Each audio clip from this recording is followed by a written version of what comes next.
from the Mutual Broadcasting System. This is STRAT, Strategic Risk Assessment Talk. Now, retired Marine Intelligence Officer and globally recognized risk expert Hal Kempfer.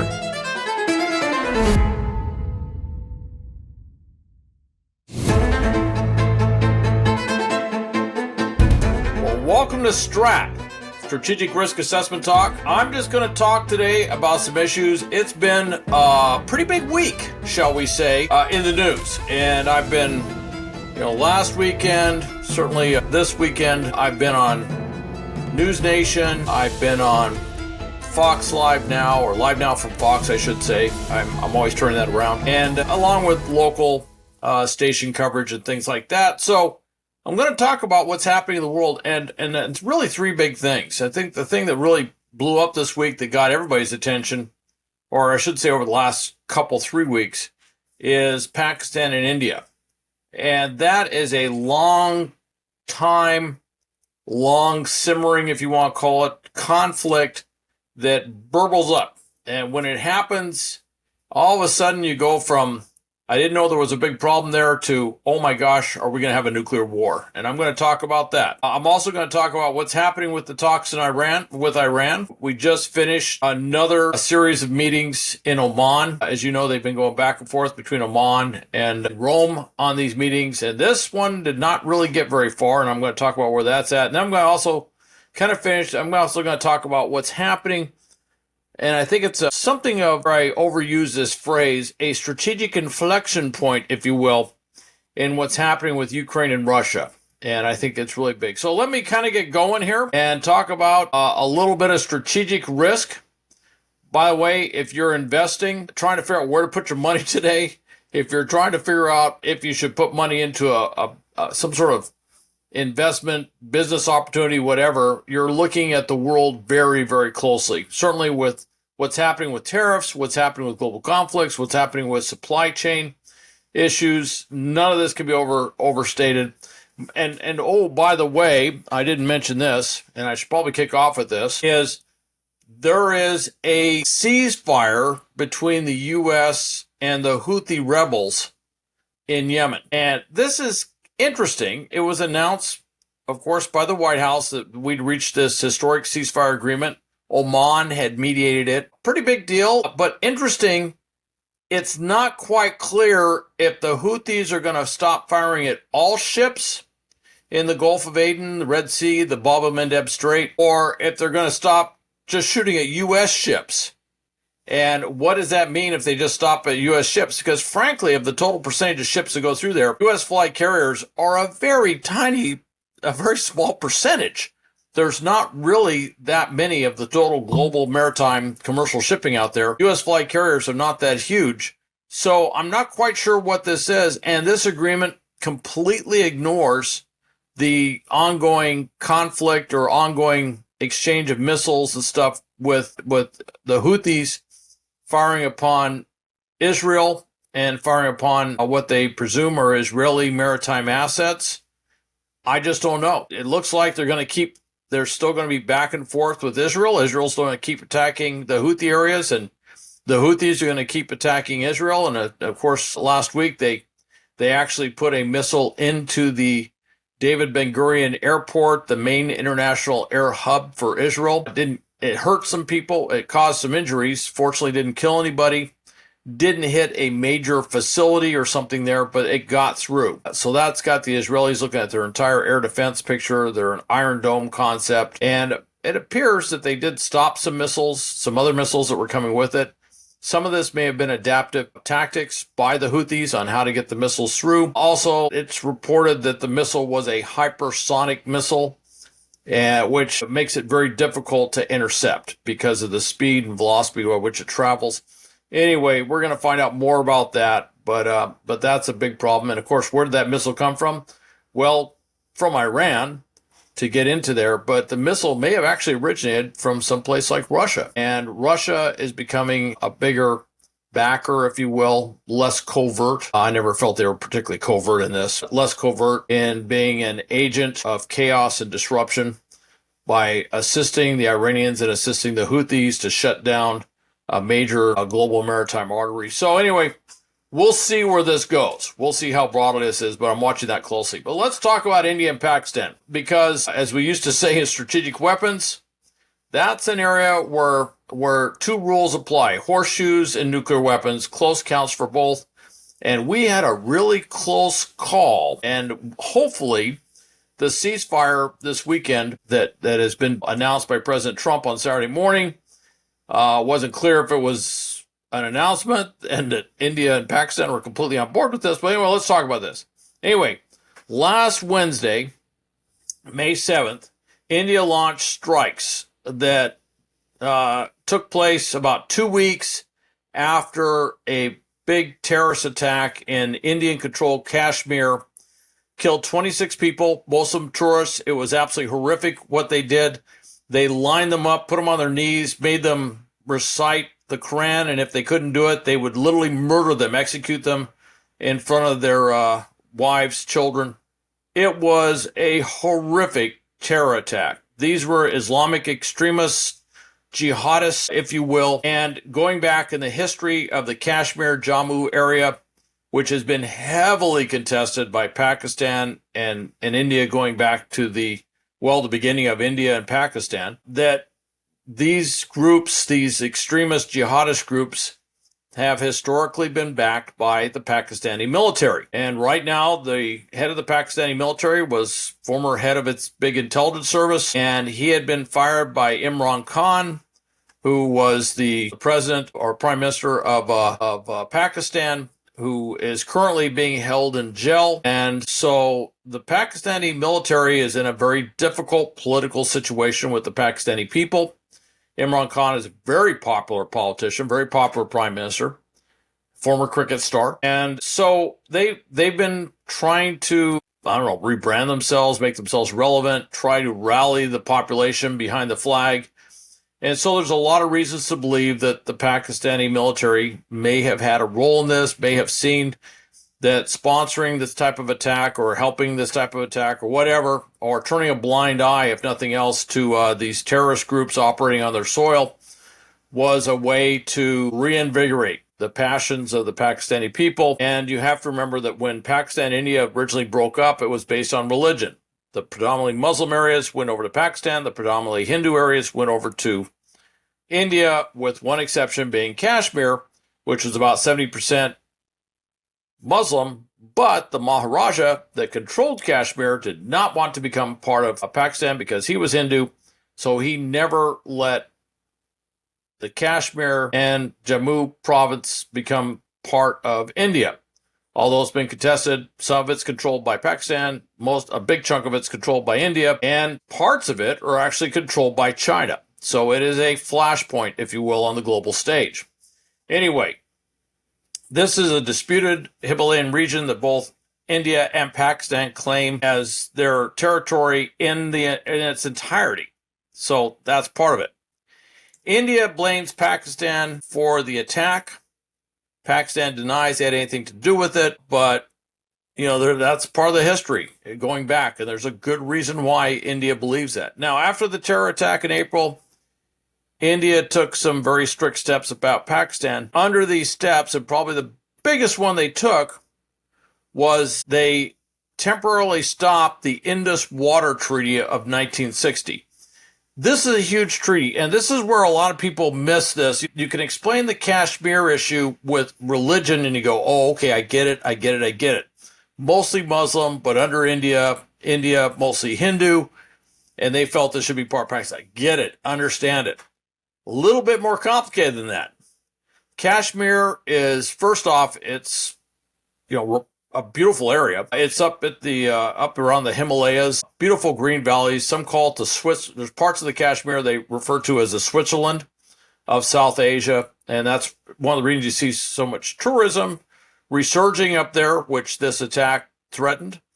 Well, it's also the watershed for some major river systems, not the least of which is the Indus River and two of its tributaries that form basically the water lifeblood, if you will, of Pakistan. 80% of Pakistani agriculture relies on the Indus River and its two tributaries to keep it going. If you cut off the Indus River and its tributaries, which I'm just going to say the Indus River, if you cut off that Indus water flow under the treaty, basically it is a catastrophic event for Pakistan. In fact, you start to wonder, can Pakistan survive with its 250 million people as a viable nation state if something like that happens? So this is not an insignificant thing. And since 1960, despite all the wars between Pakistan and India that have happened, this treaty was never temporarily stopped, abrogated, whatever. This treaty had always stayed in effect until now. So Pakistan was looking at this saying, this is a really big deal, to say the least. And this was a major step that escalated the tensions between the two countries. While the Kashmir region and this treaty feeds both Pakistan and India, I should mention that the biggest impact on this would have been with that temporary stop on Pakistan. That's why India was not stopping the water that was going into it. And we talked about religion as part of it, but the brutal reality is, the real politic is, this is now, and it has been for some time, really a national security issue for Pakistan, dominated by the access to water. And so that's the big thing there. Now, on May 7th, these attacks by India in response to the terrorist attack in the Kashmir were aimed at what they called terrorist targets. India claims they hit 9 terrorist targets. Pakistan claims they hit 5 targets and that they weren't all terrorist targets. Many of them were civilian targets.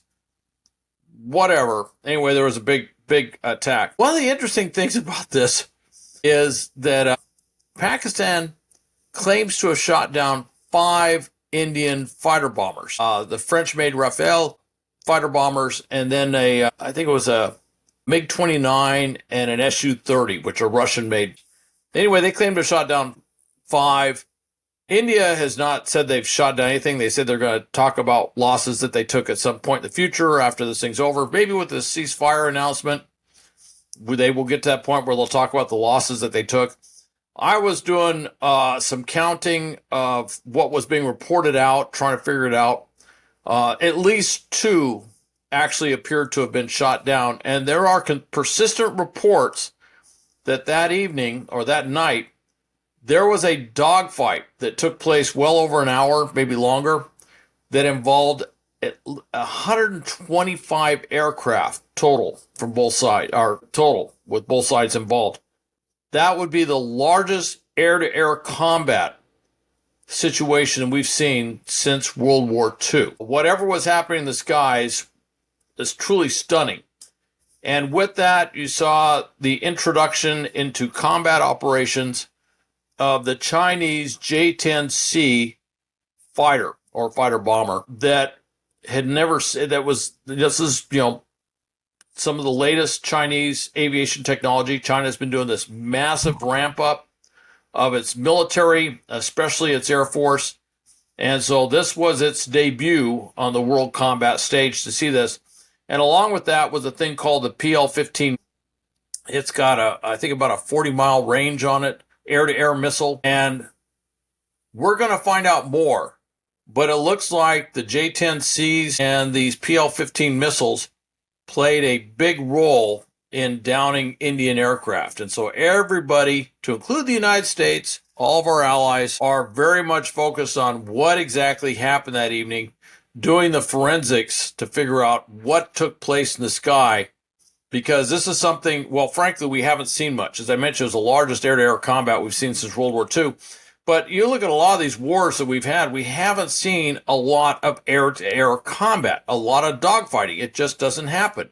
If you look on the War on Terror, there was no dogfighting, all right? Basically, the U.S. came in, and we had air superiority, then air supremacy, and we maintained that. In Afghanistan and Iraq, there was certainly no Taliban Air Force that we had to worry about. There was nothing from the Iraqis we really had to worry about in terms of in the air, so to speak. And so we just hadn't run into that. And we, with the exception of air defense missiles, we haven't seen anything over the Houthi areas of Yemen. And if you look across the board, big air-to-air combat stuff is just not something that we've seen a lot of in recent decades. It's, basically, a lot of the F-18 guys, a lot of the folks that fly these things, when they talk about success and they look at their careers, they prosecute a lot of ground targets, but there's not a lot of fire races because there was nothing you got to get five air kills, if you will, for an ace. Well, there was no way to get 5 air kills because in these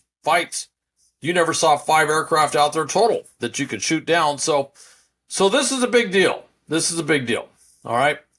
Now, the back and forth, there was the line of control, which is, I'm not going to call it a border because it's a disputed area, but the line of control between the Pakistani-controlled Kashmir, Jammu areas and the Indian Jammu area saw a lot of back and forth with artillery, presumably mortars, rockets, whatever was going back and forth there, along with shooting across the border.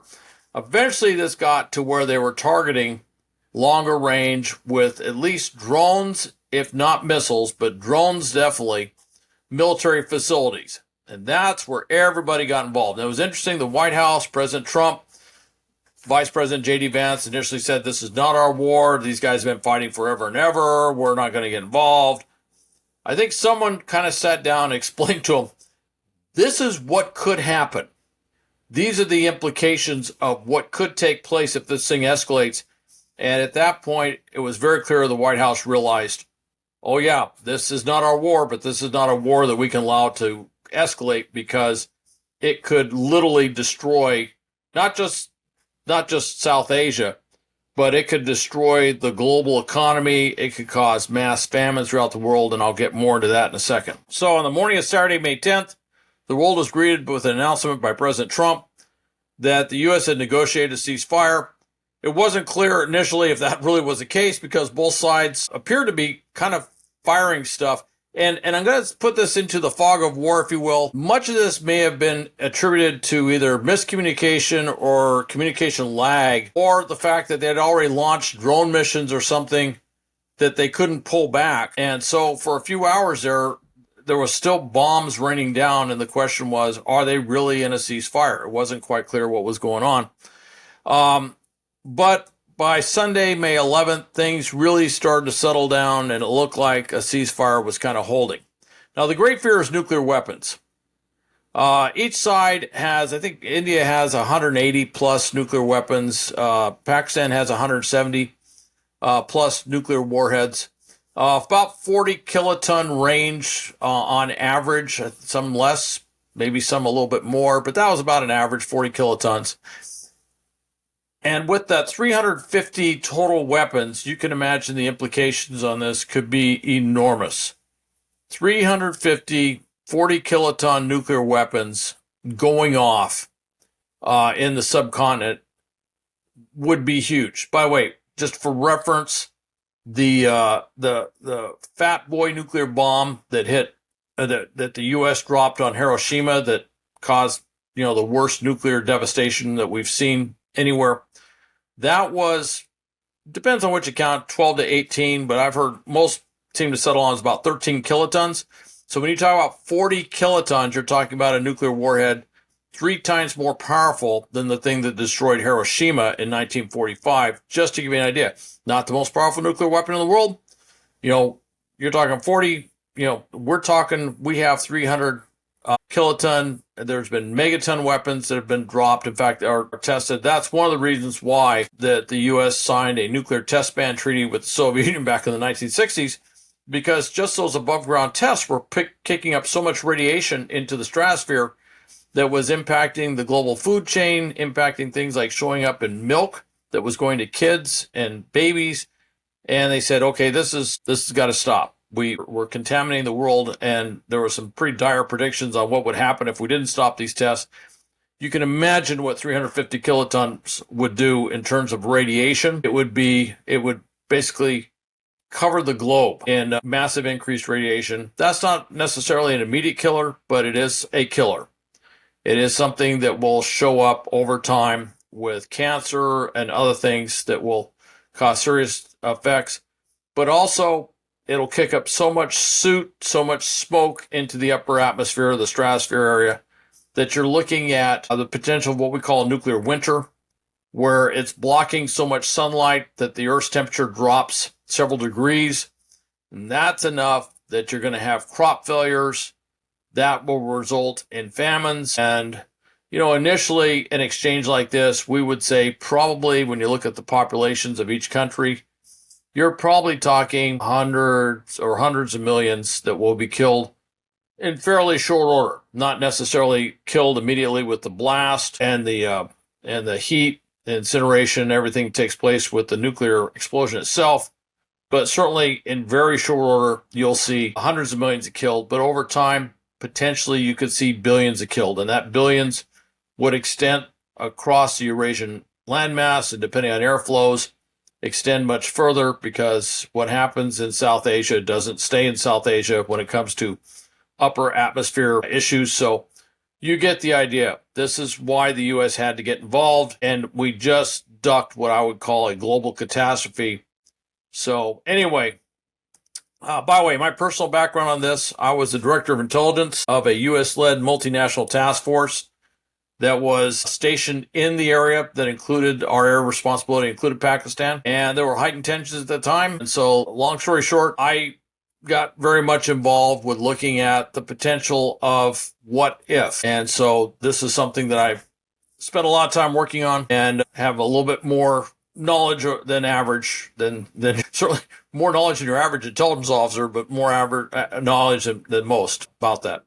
All right, let's talk about the nuclear talks. Steve Witkoff, President Trump's envoy to so many different things, to include the Iran talks. They had multiple talks, and one of the problems that came out of the talks initially, and the White House and Witkoff himself took a lot of criticism, was they came out and they said, it looks like we got the seeds of an agreement, and we're going to allow the Iranians to enrich uranium up to 3.67%.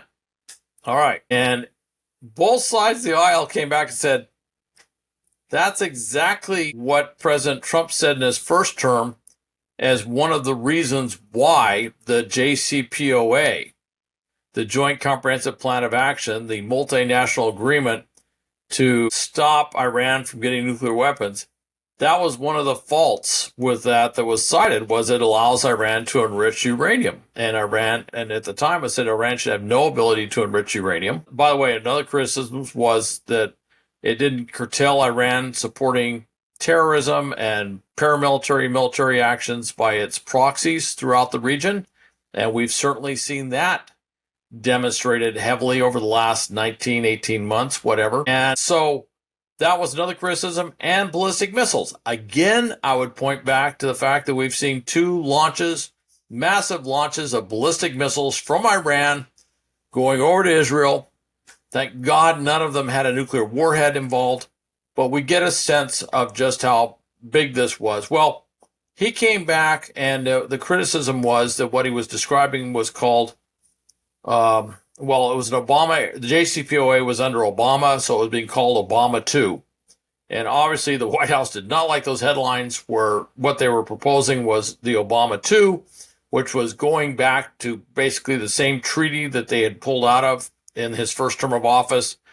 So anyway, after some back and forth where it wasn't quite clear where the U.S. position was, it seemed to be resting on, first, we're not going to let Iran get nuclear weapons. And then it seemed to settle that we are not going to allow Iran to have the ability to enrich uranium. That is a key point the Israelis have been saying all along, which is that Iran should not have any ability to enrich uranium. And there was discussion of providing enriched uranium for Iranian civilian nuclear facilities, but it would be provided. It would not be stuff that they would be able to do. And then there was some confusion where they said, well, we're not going to allow them to enrich uranium, but we will allow them to keep the centrifuges that they need to enrich uranium. And with Iran's track record of hiding all of its activities, or hiding its activities dealing with enrichment of uranium and developing nuclear weapons, everyone says you can't allow that to happen, because if they have the centrifuges, there is no way to know. There's no way that we can actually verify that they're enriching or not enriching, and to what degree. So anyway, long story short, the U.S. pulled that back. They said, look, we're not going to allow them to have an enrichment capability. Now, Iran has come back and said that is a red line for us. If we can't produce uranium, that is an absolute, We must have that ability to produce our own uranium for our own civilian nuclear power capability. So anyway, they met in Oman this weekend. They talked, and both sides described the talks as disappointing, that nothing had really come from them. And with all that, I should mention in the background, the U.S. had already several weeks back, had deployed B-2 stealth bombers to Diego Garcia in the Indian Ocean. More recently, in the last week, satellite imagery showed that there were at least 2 or more B-52 Stratofortresses, older aircraft, but they have the ability to launch a variety of ordnance at a distance. They can carry a lot of cruise missiles. I think at one time I saw they could carry 30 or 40 cruise missiles that they could use for a variety of purposes. Anyway, long story short, those are huge missile platforms. The B-2s can also drop something called the Massive Ordnance Penetrator Bomb, or MOP.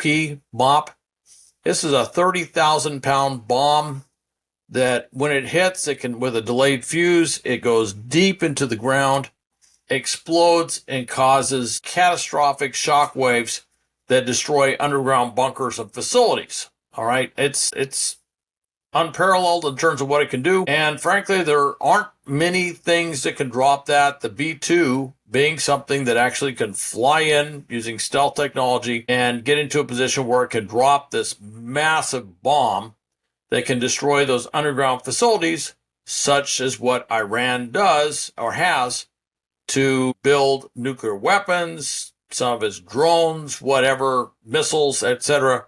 These vast underground facilities that Iran has that they do this stuff with, the B-2 can do that. The other thing, too, is it's not flying from the United States. That's been B-2 strikes historically, not that there's been a lot of them. They fly all the way from, I believe, Ohio to wherever they got to go anywhere in the world.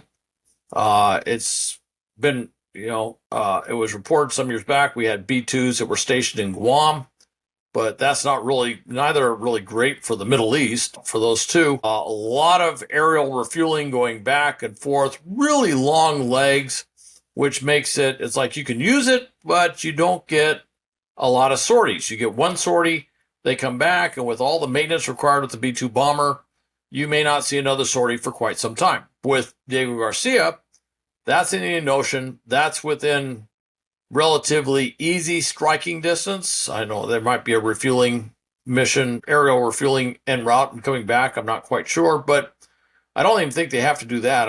There might be a refueling coming back, but anyway, they could go in there and do a lot of sorties. Potentially you could see B-2 bomber sorties going literally every night, hitting these things and essentially reducing these facilities one by one, destroying their infrastructure in that regard. So that's a pretty big deal. All right. What does this mean? Well, what it means is Israel last time it struck did a major job on destroying the Iranian air defenses. If this was to happen, it would probably be a joint Israeli-U.S. thing. The U.S. would support them, but our support would probably include using our bomber capability after Israel had pretty much destroyed the air defense capability of the Iranians, and with that, air defense missiles, air defense radars, everything goes with that, but had achieved complete air supremacy over Iran. Then the U.S. might come in and start reducing these big bunker installations. All right. Now, I want to talk a little bit about what just happened in Kyiv. It's interesting to see what happened in Kyiv because what's going on is it's really, to me, it's a big shift. There was a big meeting going on in Norway with I think the Northern Joint Task Force. It's the area that they're going to work with, that northern flank, defending NATO's northern flank. Anyway, the nations met there. However, the heads of state of Britain, France, Germany, and Poland all went to Kyiv. The only one way to get to Kyiv is by train. So they all did this secret movement where they got to Poland and got in a train. I don't know if they were all in the same train. You got to remember, this is a combat, it's a war zone. All right. So there is a certain inherent danger of these various leaders being in one train, even multiple trains. Anyway, they all went to Kyiv. They met with Ukrainian President Zelensky. They had this big meeting. It was a big virtual thing where they had a lot of people coming in. Out of this, they said, look, if Putin doesn't agree to a 30-day unconditional ceasefire to start Monday, May 12th, then we're going to impose these massive sanctions. And then they all got on the phone and called President Trump before 7 a.m. Washington, D.C. time, and just said, hey, are you with us? And he said, yes, I'm with you on this. And so they're major screws, if you will, on Putin. He's got till Monday, May 12th to do this. And the response from Russia so far has been these maximalist demands, that basically is, yeah, we'll agree to a temporary ceasefire, which will allow us to eventually, take over Ukraine, destroy the government, do all these things. One of the things we require as a part of a ceasefire is a complete disarming of the Ukrainian military, President Zelensky removed from office, and everything. I suppose they could add, and by the way, we'd love to have the road paved with gold that goes to Kyiv to take over the entire country. That is not flying. And whereas there was a very uncomfortable period where the Trump administration was trying to somehow, I don't know if you want to say appease, whatever, trying to somehow soften the rhetoric to Putin, or at least to be less critical of Putin and Russia, in some cases saying things that sound exactly like what Russia was saying. That period appears to be coming to an end. At least I personally hope so. And the reality is that Putin, has no interest in some long-term peace. And also the reality is, if you look at what Putin's done to his economy in this war, it has completely shifted over to a wartime economy. 40% of the gross domestic product is tied up with fighting the war. I don't know if Putin is even in a place where he can stop the war and survive politically without achieving essentially complete victory. The losses have been so substantial, close to 1 million, according to the Ukrainian Ministry of the Armed Forces. Russia has lost close to 1 million men in this war. It's just phenomenal losses. So he has to have some big victory. And by the way, if the war suddenly ends, then he has to have all these soldiers come back, and they're unemployed on the streets, and they're frustrated and angry with what they saw in the war, and you have a bunch of unemployed defense workers that suddenly appear on the streets. You have a very volatile mixture where I think he'd be very concerned that he could see a regime change situation happen in Moscow. So anyway, these European leaders took the lead. Used to be that the U.S. under President Biden was taking the lead and kind of pulling the European leaders with us, and now it seems to be going the other. And now it's completely going the other way.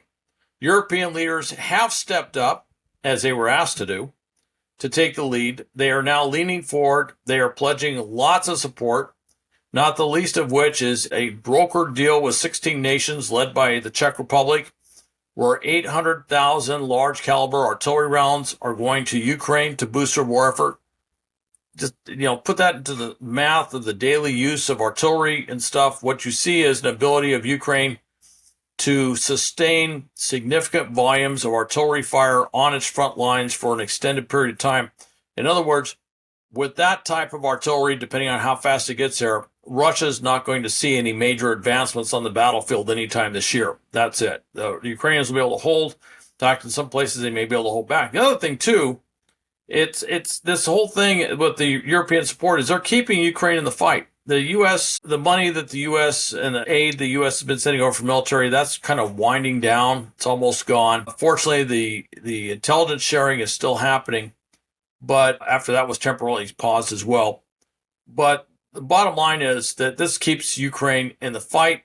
In some places, they're pushing back on stuff. Now, the status of the U.S. trying to cut some deal with the Russians directly and then force the Ukrainians to accept whatever it is, that seems to be sort of going by the wayside. I think everyone's realized that Putin was in, and President Trump actually said this, he said he was tapping me along, which means basically that Putin was playing him. He was playing for time. He was playing Trump. And I think Trump realized he was being not only being played, but that everybody was perceiving he was being played. And I think that shifted the political calculus of the White House on where they needed to stand. So Putin sees, as I mentioned, any negotiations a prelude to surrender. But I think this is a strategic inflection point. I think the Europeans are, and by the way, the Europeans have every reason to do this, because if the Europeans cannot stop the Russians in Ukraine, it threatens all these other areas, particularly the Baltic states are threatened. Poland feels threatened.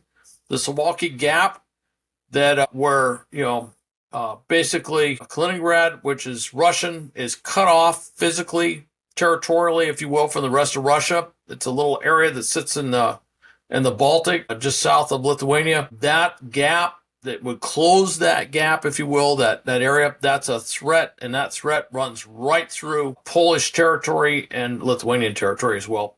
Anyway, that Russia might try to close that militarily, and that would put Russia at war with NATO.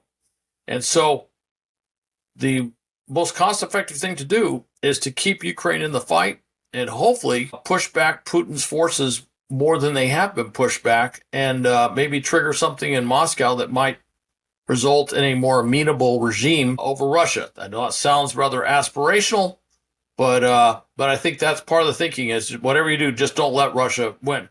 The other thing, too, is the ground is changing. As you saw, the Russians pushed the Ukrainians largely out of Kursk, which is a Russian oblast or Russian province that Ukraine had made huge gains in. The Ukrainians may not be completely out of Kursk, unlike what the Russians are saying, but they have been pushed dramatically back with what they're saying. And with that, one of the big innovations on the battlefield is fiber optic drones or UAVs. These are the first-person view drones. These are these battlefield drones. They have fiber optic cables as opposed to radio, which means they can't be jammed with electronic warfare means. And they go out there and they hit. Now, the Ukrainians actually had the chance to implement this first. They did not. The Russians did. The Russians tend not to be great innovators on the battlefield, but they did. They had great success. The Ukrainians have been catching up really fast, so now they've got a bunch of these drones. The other thing, though, the Ukrainians do have an advantage on is unmanned ground vehicles that they've been using for a variety of things. Mine clearing, going in there, blowing up enemy positions, all sorts of stuff. Again, you don't have to put troops at risk because you have an unmanned thing doing this. And frankly, I think if you see a big change on the battlefield, if you see them clear a minefield and obstacles and make a big breakthrough attack, I think that will be led by a combination of fiber optic drones and these unmanned ground vehicles clearing the way before they put troops forward. So I think this could be a big deal, and I'd be truly remiss if I didn't mention that recently an unmanned surface vessel, a sea drone, if you will, or maritime drone, fired an anti-aircraft missile that brought down an advanced Russian fighter or fighter bomber. And that was over the Black Sea. That is a big change.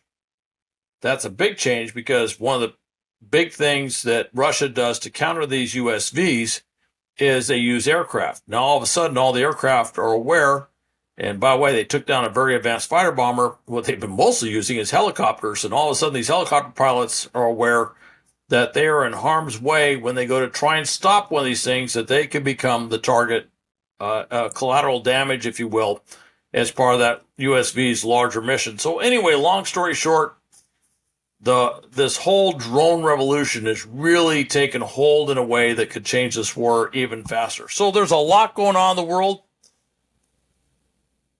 Thanks for listening to Strat, and please visit stratpodcast.com. You can also see my various news segments on YouTube on the Hal Kempfer TV channel, or go to www.gripsa,